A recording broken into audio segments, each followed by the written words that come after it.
Queridos irmãos, é interessante essa história porque Jesus ele veio com a missão de salvar e buscar o que se havia perdido. E é óbvio que a Bíblia ela diz que toda a humanidade estava perdida.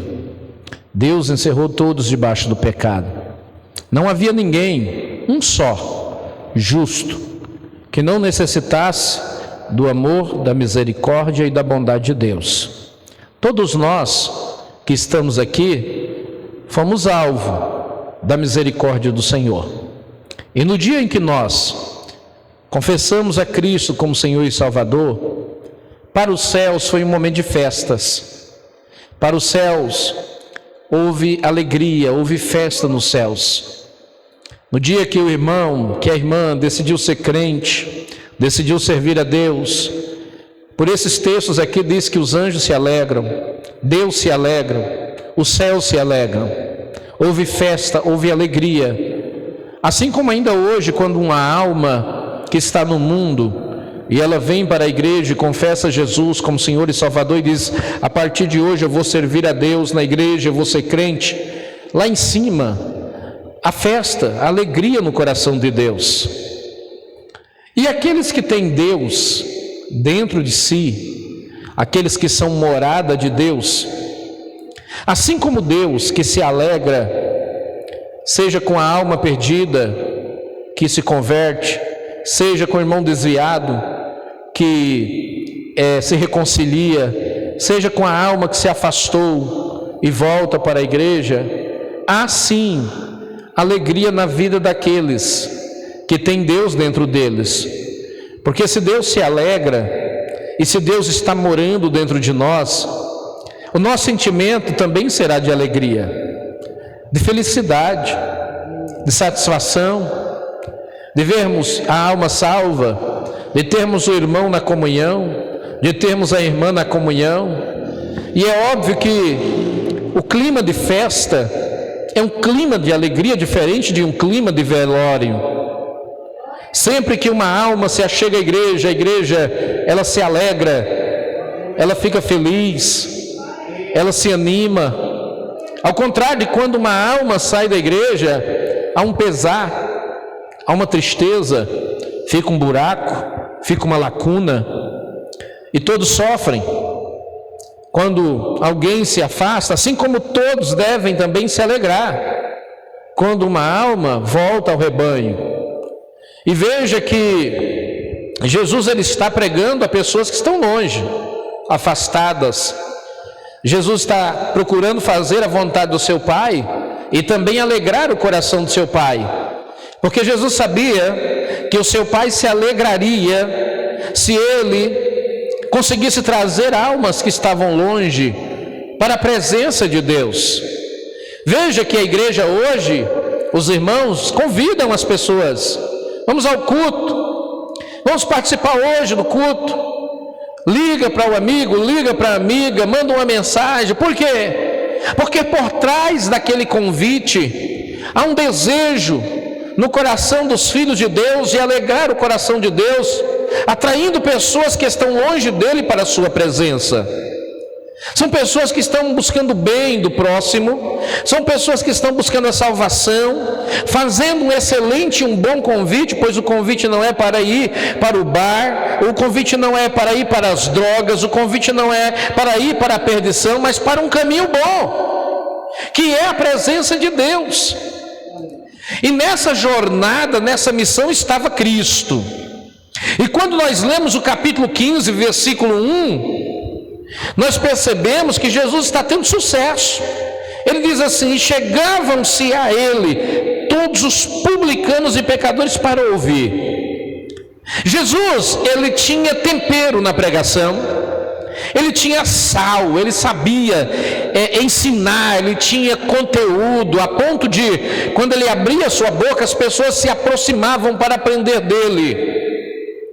Ontem, eu parei ali no Amendoim, que é a agência de carro, e cumprimentei ele, cumprimentei um senhor de 64 anos. E nós começamos a conversar, e ele falou: o senhor é crente? Eu falei: sou. E o senhor? Ele falou assim: eu estou meio afastado. Quantos anos? Ele, 24 anos. Mas eu leio a Bíblia todo dia. Eu falei, está melhor que os crentes? O senhor está orando? Ele falou assim, de vez em quando. Eu falei, então melhora a oração. Aí ele começou a falar da Bíblia e fazer as queixas, as críticas dele. E eu comecei a dialogar com ele, e ele prendeu. E quando nós fomos observar, já tinha passado mais de 2 horas. Um calor de derreter, eu estava pingando igual um picolé que estava derretendo, e ele também, mas ninguém arredava o pé. Por quê? Porque o assunto era espiritual, era a palavra, e a alma dele estava sendo alimentada. E eu senti Deus trabalhando, e ele se alegrando, e no próximo, ao término de nossa conversa, ele começou a derramar lágrimas, chorou, e ele disse assim, eu gostei de você, eu achei que nem imaginava que você era um crente, um pastor, mas eu fui vendo e agora eu estou vendo que você tem um grande domínio das Sagradas Escrituras, e eu queria te pedir para o senhor orar por mim. E eu disse assim, olha, o que houve? Não precisa dizer, Deus já me falou. Ele falou, Deus te falou? Eu falei, falou. Aí ele falou o quê? Você aprontou com a esposa e depois saiu da igreja? Ele falou, foi isso mesmo, pastor, Deus está na sua vida. E ele falou, onde é a sua igreja? Eu falei, é aqui na rua do Tom. E ele viu, ele sentiu o momento espiritual, o mover de Deus sobre ele. O pecador, a alma do pecador tem sede de palavra, tem sede de Deus. E Deus tem sede, está sedento que essa alma volte à sua presença, à sua casa, para que haja festas no céu, alegria no coração de Deus, e haja também alegria na igreja. Imagine um senhor de 64 anos, há 24 anos, afastado da igreja, e de repente, no final da vida, ele entra por essas portas. E ele, em uma noite como essa, ele diz, eu quero voltar para a presença de Deus. Talvez eu e você não consiga dimensionar o tamanho do impacto que é isso nos céus. Porque a Bíblia diz que uma alma tem muito e grande valor para Deus.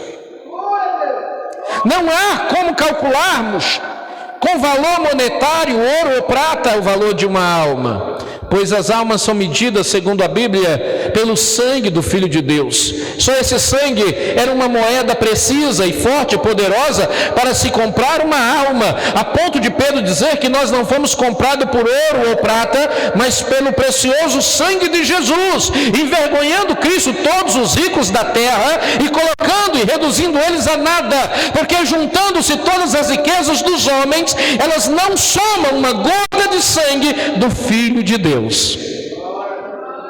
Para entendermos o tamanho do valor do sangue de Jesus, que salva, que liberta, que transforma e leva o homem à vida eterna. E esses homens chegam, ao invés de somarem com Yeshua, dizer, mestre, nós vamos te ajudar nessa pregação. Eles chegam, versículo 2, e os fariseus e os escribas murmuravam, dizendo, este recebe pecadores e come com eles. Estavam incomodados, fora da visão, mas trabalhando no reino para afastar pessoas do que trazê-las para perto de Deus. Eu fico imaginando o pensamento de Deus lá em cima, dizendo, ah, miserável, em vez de ajudar meu filho, você está atrapalhando, você está sendo empecilho, está murmurando, reclamando, em vez de fazer a obra e trazer umas preguiças, está querendo tirar. Fariseu, escriba, murmurador. E aí Jesus, para educá-los, porque eles não entendiam o mistério do reino de Deus, olha o versículo 3. E ele lhe propôs esta parábola, dizendo, Jesus vai ensinar eles através da parábola. E aí, ele vai ensinando através de parábolas. Em um momento ele capta o pecador, outro momento outra parábola capta e chama a atenção do publicano. E eles tinham discernimento, eles estavam entendendo as parábolas.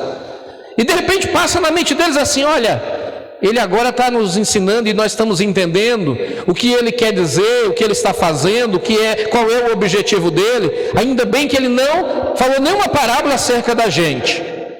Aí de repente a gente lê o versículo de número 25, quando fala-se da parábola do filho pródigo. Havia um pai, 2 irmãos, um irmão mais novo pede a parte da herança, O pai dá com tristeza, ele vai embora de casa, gasta toda a herança do pai com farras, bebidas. Segundo o filho mais velho, meretriza, embora o texto não diga claramente, mas é a conclusão do filho. Provavelmente a notícia chegou na casa do pai que o filho mais novo estava em locais impróprios e gastando a riqueza do pai, a herança do pai, com pecado e coisas impróprias. E quando ele gasta tudo e não tem nada, ele procura um trabalho, ele vai alimentar porcos, que para o judeu é um animal imundo, e é para o judeu cuidar de porcos uma humilhação. E ele cuidando de porcos, ele se vê então humilhado, no fundo do poço. Ele se lembra da vida que ele tinha anteriormente com o pai, então ele pensa: pequei contra os céus e contra a terra, vou me levantar, levantar-me-ei, vou voltar para a casa do meu pai, irei ter com meu pai, direi ao meu pai: pequei contra o céu e contra a terra, por isso já não sou digno de ser chamado teu filho. Ele planeja toda a sua volta, de como iria chegar arrependido, humilhado na presença de Deus, porque ele sabia que se não fosse assim, na presença do Pai que representa Deus, talvez ele não conseguisse o perdão. Mas ele chega, e quando ele chega, o pai já estava provavelmente na janela de sua casa todos os dias, olhando se o filho não apareceria lá na cancela de sua fazenda longe. Ele levantava e ficava à espreita, olhando, e no dia seguinte olhava novamente. O pai sempre estava naquela expectativa de ver o filho mais novo voltar à sua casa. A Bíblia diz que enquanto o pai está na espreita, o filho mais velho estava na roça, trabalhando, distraído, dando duro, cuidando das coisas do seu pai.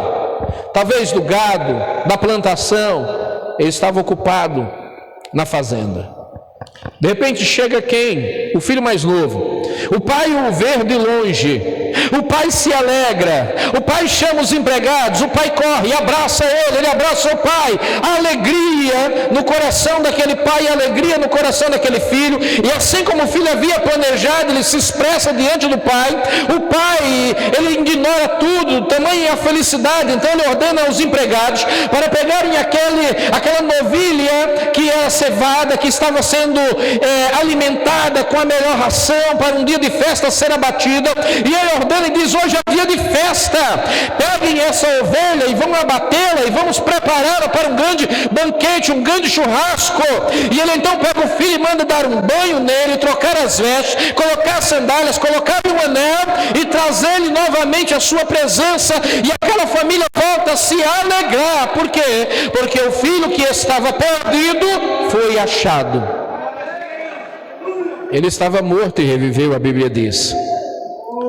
De repente o filho está voltando da roça, o mais velho, e ele começa a ouvir barulhos de instrumentos.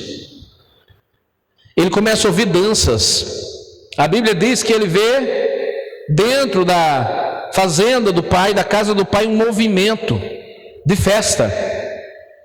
E ele estranha aquilo. Ele não quer nem entrar. Ele chama o empregado e diz assim: o que está acontecendo? E aí, quando nós observando, versículo 26, 25, e o seu filho mais velho estava no campo, e quando veio, chegou perto de casa, ouviu uma música e as danças, e chamando dos servos, perguntou-lhe: o que era aquilo?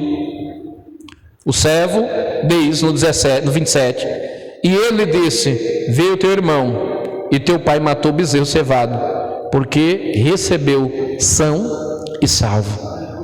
O pai se alegrou. Aqui Jesus está contando esta parábola, essa história, porque na verdade os fariseus e os escribas eram o irmão mais velho. Os pecadores, os publicanos, eram nessa parábola o irmão mais novo. O pai representa Deus. Jesus talvez seja esse servo que está intermediando entre o filho mais velho e o filho mais novo e o pai. Aquele que vai trazendo notícia para um lado, notícia para outro, falando de um, falando de outro, servindo o pai deles. E aí, quando ele ouve a notícia que o pai havia matado um bezerro cevado caro, para servir o seu irmão mais novo. No 28 diz: mas ele se indignou. A palavra indignou é uma palavra que nós deveríamos evitar para as nossas vidas, porque a palavra indignou-se é irou-se. E nem todos nós estamos maduros ou somos maduros o suficiente para andarmos indignados por conta do pecado ou das faltas alheias. O filho mais velho representa o escriba e o fariseu que chega diante de Jesus e vê ele sentado com pecadores e publicanos, então eles ficam indignados, irados. Pois essa é a atitude de um fariseu e um escriba, em se medir em relação aos outros, mas se esquecer que um dia ele ou ela também foi pecador. Irou-se. John Piper, ele disse que a ira na vida de um homem e de uma mulher é o seu calcanhar de Aquiles, é o seu ponto fraco. Nós temos Aristóteles, um filósofo, que falou sobre a ira, e dentro dos seus ensinamentos ele disse que nós não somos maduros o suficiente para nos irarmos na medida que deveríamos irar em relação a uma determinada causa. Quando iramos excessivamente mais do que deveríamos.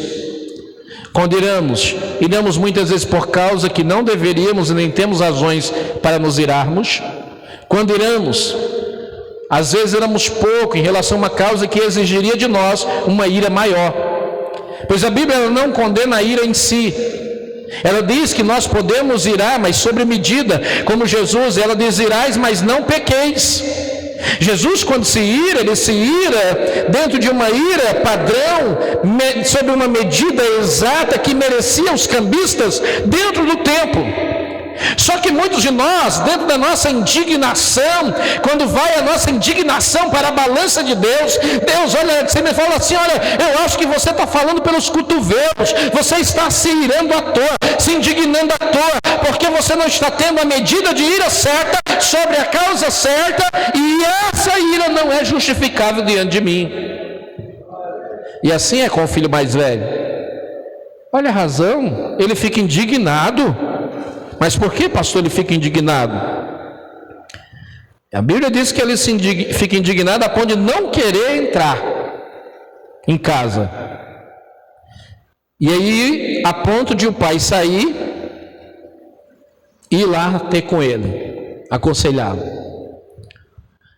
Às vezes se aplica na igreja. O irmão sai, a irmã sai. A igreja entristece, sofre. Quando o irmão volta, a igreja se alegra, abraça. De repente aparece um filho mais velho, irado, rejeitando. Se ele entrar, eu saio. Se ela entrar, eu estou fora. É o filho mais velho que está se irando, mas não está olhando para o seu próprio nariz. Que está se indignando, mas não está olhando para a sua própria vida, que está se esquecendo de onde Deus lhe tirou. E a história se repete, porque pródigos, eles vão e voltam, e pródigos, assim como o pai, também sentem quem se alegra e quem não se alegra, quem está feliz e quem não está feliz, quem abraça e quem fica como o filho mais velho, indignado, irado, com raiva, desejando que aquela alma nunca tivesse voltado. Uma alma farisaica, religiosa, de escriba, orgulhoso, filho mimado, falta de maturidade e espiritualidade. A coisa mais terrível é termos filhos mais velhos dentro da igreja. Eles atrapalham o crescimento da obra, eles atrapalham o ajuntamento da igreja, eles lutam para dividir e não somar, não fazem nada para abraçar, não participam da festa, não participam da alegria. Os seus corações não são segundo o coração do pai, que se alegra porque um filho estava morto e reviveu, estava perdido e foi achado. Mas o seu coração se enquadra, se alinha com o coração do filho indignado e mais velho, que é muitas vezes o pai ir ter com ele, sair de casa porque prefere ficar fora da igreja, ficar fora da comunhão, ficar fora de casa, do que se alegrar com o seu irmão que estava perdido e foi achado. Então o pai sai e vai ter com ele. No versículo 29 diz: mas respondendo ele disse ao pai: eis que te sirvo há tantos anos, sem nunca transgredir o teu mandamento, e nunca me deste um cabrito para alegrar-me com os meus amigos. O pai conversa com ele: o que você tem, meu filho? Ele demonstra um tipo de ciúmes, de inveja. Estou todo esse tempo com o Senhor, trabalho em sua obra. O Senhor nunca fez nada, nunca fez uma festa, nunca matou um cabrito. Eu não transgrido as suas ordens, os seus mandamentos. Eu não dou trabalho, eu não trago escândalo. Que são comportamentos morais louváveis. Pois os fariseus e os escribas tinham uma vida ilibada nesse sentido. Procuravam seguir ao pé da letra os mandamentos, procuravam obedecer às liturgias, procuravam obedecer tudo aquilo que o pai mandava ser obedecido. Então eles estavam presentes, estavam fazendo, estavam bem certinhos com Deus, nesse quesito. Só que quando nós lemos 2 Coríntios, capítulo 7, versículo 1, tem um texto bem interessante, um versículo bem interessante, que é assim, 2 Coríntios 7, 1: ora, amados, pois que temos tais promessas, purifiquemo-nos de toda imundícia da carne. Os fariseus, eles se purificavam da imundícia da carne, mas e do espírito eles não se purificavam, aperfeiçoando a santificação no temor de Deus. Eles eram bonitos por fora, mas por dentro eles eram cheios de rapina e ódio, inveja, não suportavam ver os seus irmãos serem abençoados, serem acolhidos, serem próximos. Se alguém recebia uma bênção, eles já se doíam, já se iravam. Se alguém voltava à comunhão, eles já se revoltavam. Eles tinham um comportamento de filho mais velho vergonhoso diante de Deus, eram limpos por fora, mas o coração estava sem purificação, o espírito estava sujo. Foi por isso que Jesus disse em Mateus 23: limpai o interior do copo e o exterior ficará limpo. Limpai o interior do prato e o exterior ficará limpo. Aí Jesus chamou eles de sepulcro caiado, que é um túmulo com um cadáver dentro, apodrecido. Um túmulo é bonito por fora, mas por dentro é podre, cheio de rapina, de podridão, de ódio, de raiva, de ira. E esta podridão exala na vida dos filhos mais velhos dentro da igreja, trazendo a ira de Deus muitas vezes sobre esta alma. Pessoas que são incapazes de se alegrarem quando uma alma se converte. Pessoas que são incapazes de serem felizes, se alegrarem juntamente com a igreja e com o Pai, quando uma alma retorna à igreja. Filho mais velho. E ele estava servindo aqui não por amor, mas ele estava querendo pelo menos um cabrito. Talvez um bezerro cevado. Eles estavam servindo por interesse, não por amor. E este é o problema de servir por interesse a Deus e não por amor. Porque quem serve por amor às almas terá recompensa grandiosa e majestosa. Mas quem serve por interesse já ganhou seu galardão nessa terra, não vai receber galardão na vida vindoura. Nós não podemos ter, irmãos, e nem permitir que tenhamos mais filhos mais velhos entre nós. Os filhos mais velhos precisam entrar para dentro de casa e precisam tomar a decisão de também participarem das festas e se converterem juntamente com o filho mais novo, na mesma condição que estar dentro do coração do pai. O filho mais velho queria chamar a atenção. Eu fui pregar em uma igreja na Baixada Santista, em São Paulo, na praia. Jesus é a salvação, ou era Jesus voltará, não me lembro o nome da igreja. O nome da igreja Sede Setor. E o Senhor me orientou a pregar essa palavra, Lucas 15. A igreja estava cheinha, bonitinha, os irmãos tudo de social, as irmãs tudo bem produzidas.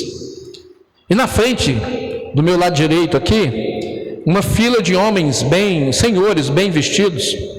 E eu comecei a pregar. E a voz falou comigo: pergunta para esse homem o que o filho mais velho queria tirar do coração do pai. Aí eu olhei para ele e falei assim: o senhor, aqui fala dos dois irmãos, o filho mais novo, o filho mais velho, o que é que o filho mais velho queria tirar do coração do pai? Ele ficou pensando. Aí ele disse: o que o filho tinha? O bezerro? O cabrito? Eu disse: não, ele queria tirar do coração do pai algo que ninguém consegue tirar do coração do pai, que é o amor pelo seu próprio filho. Se tem uma coisa que você não consegue arrancar do coração de uma mãe e do coração de um pai, é o amor pelos seus próprios filhos. E aí eu olhei para ele e disse assim: o que o diabo quer tirar do teu coração é o amor pelo teu filho. O diabo trabalha para jogar o pai contra o filho contra o pai. Usa pessoas mal intencionadas. O filho daquele homem, ele era advogado, estava nas drogas. O pai estava recebendo incentivo para largar, abandonar, se irar, não dar valor.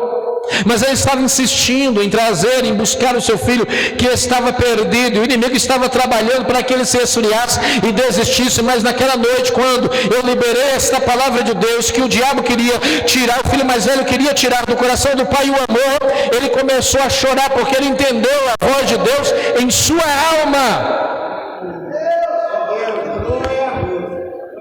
O que o diabo quer tirar da igreja é o amor de uns para com os outros, a alegria da salvação, que Davi ao pecar disse ao Senhor: Senhor, não retira de mim o teu Santo Espírito e renova em mim a alegria da tua salvação.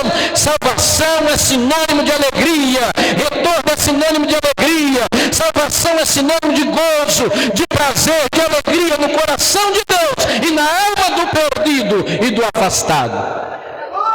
É por isso que nós nos alegramos quando uma alma retorna, quando uma alma volta à comunhão e à presença de Deus.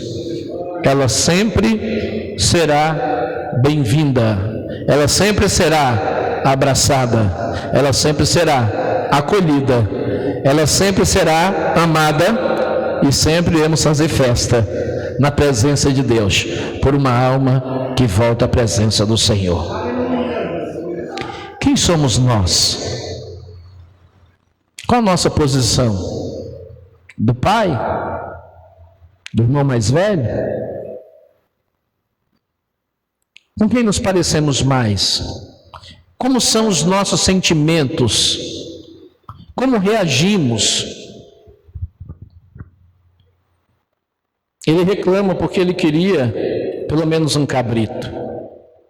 O versículo 30 diz: vindo, porém, esse teu filho que desperdiçou a tua fazenda com as meretrizes, mataste-lhe o bezerro cevado. Ele ficou indignado: como pode ser isso?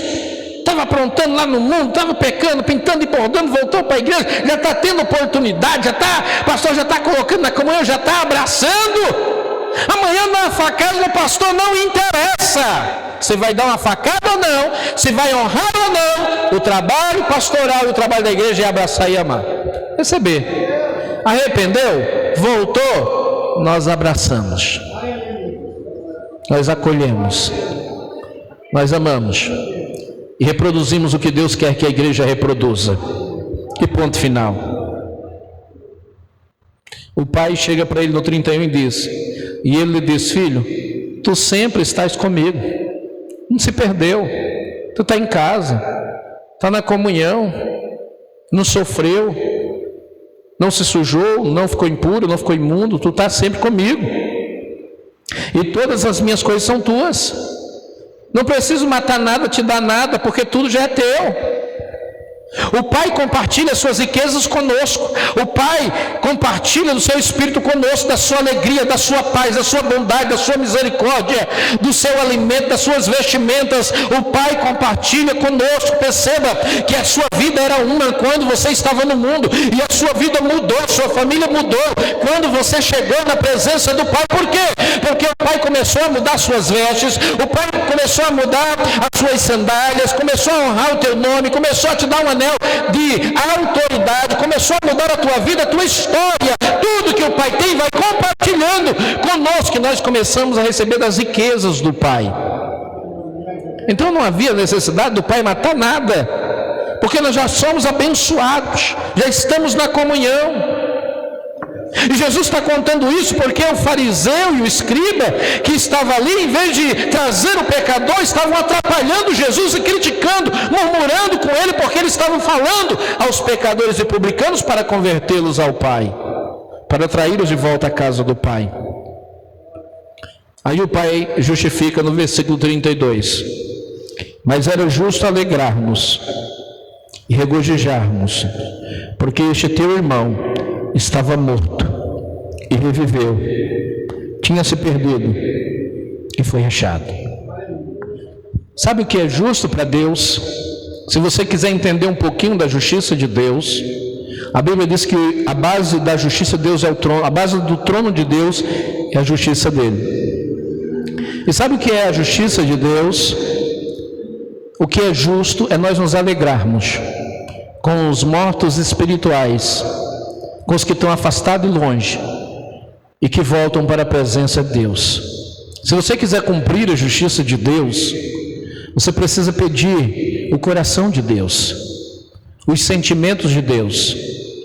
Como diz o texto: mas era justo alegrar-nos e regozijar-nos, mais do que alegrar, regozijar-nos, porque este teu irmão estava morto e reviveu. Era irmão, mas não conseguia enxergar como irmão. Tinha se perdido e foi achado. Então temos que nos alegrar com os perdidos, com os que estão longe, com os que se afastam e voltam. Pessoas de baixo nível espiritual, elas são como os filhos mais velhos. Em 1 Coríntios capítulo 3, versículo de 1 a 3, veja o que diz. Diz assim, ó: